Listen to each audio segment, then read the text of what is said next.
Facebook পোস্টে বা ভিডিওতে নানান ধরনের কমেন্টস আমি পাই। তার মধ্যে একটা কমেন্টস হচ্ছে যে, স্বামী সন্তানদের সময় দেন। এখানে আইসা এরকম আজে-বাজে কাজ করার কোনো মানে হয় না। হ্যাঁ? ফেসবুকে কাজ করাটাকে উনারা মানে ভালোভাবে নেয় না আরকি। যাই হোক, অথচ দিনের বিগ একটা টাইম উনারা কিন্তু এই ফেসবুকেই স্পেন্ড করে।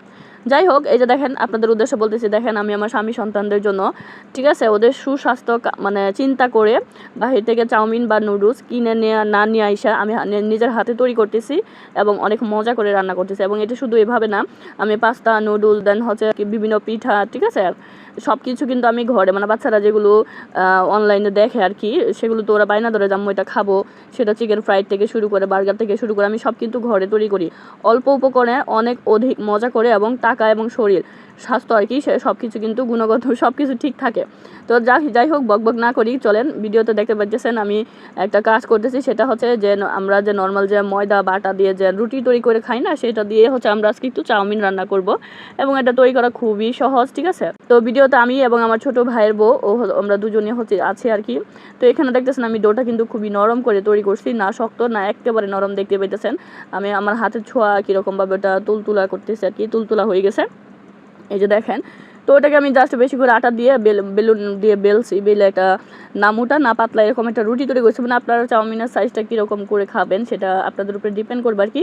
তো আমি যেমনটাভাবে চাচ্ছিলাম ওরকমভাবে করে নিয়ে দেন হচ্ছে, দেখতে ভিডিওতে কিন্তু দেখাই ফেলছি, ওটার মধ্যে পরে রুটিটা তৈরি করার পরে ওটার উপরে আমি মোটা করে দিছি, ফ্লাওয়ার দিছি আর ময়দা দিছি উপরে। ময়দা দেওয়ার পরে ভাজ করছি, দুইটা ভাজ করছি, করে দুইটা ভাজে আমি ময়দা দিছি, দিয়ে ভাজ করে, যে দেখেন এইখানে কিন্তু আবারও দেখানো হচ্ছে। তারপর হচ্ছে আমি আমার কাঙ্ক্ষিত যে শেপ, সেই শেপে কেটে নিছি। তারপরে দেখেন একটা একটা করে কি সুন্দর করে আমরা ওপেন করছি, করে বেশি কিছুই করি নাই। এদিকে রুটি তৈরি করতেছিলাম আর ওইদিকে গরম পানি বসাইছিলাম রাইস কুকারে।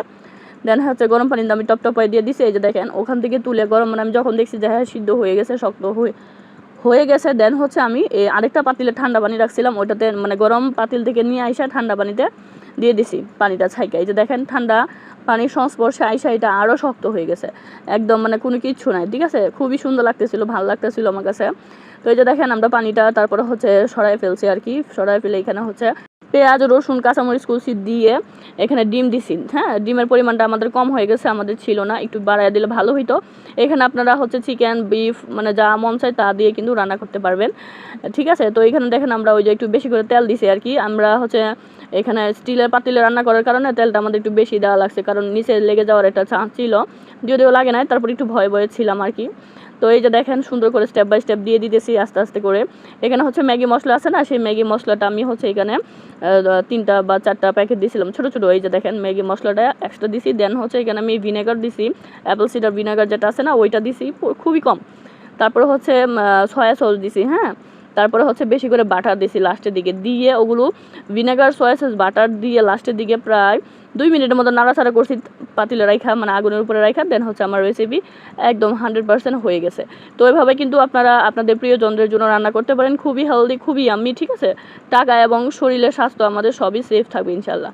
তো পরবর্তী ভিডিও দেখার আমন্ত্রণ রইল। আর আজকের রেসিপিটা কেমন হয়েছে কমেন্ট সেকশনে জানাবেন। Thank you.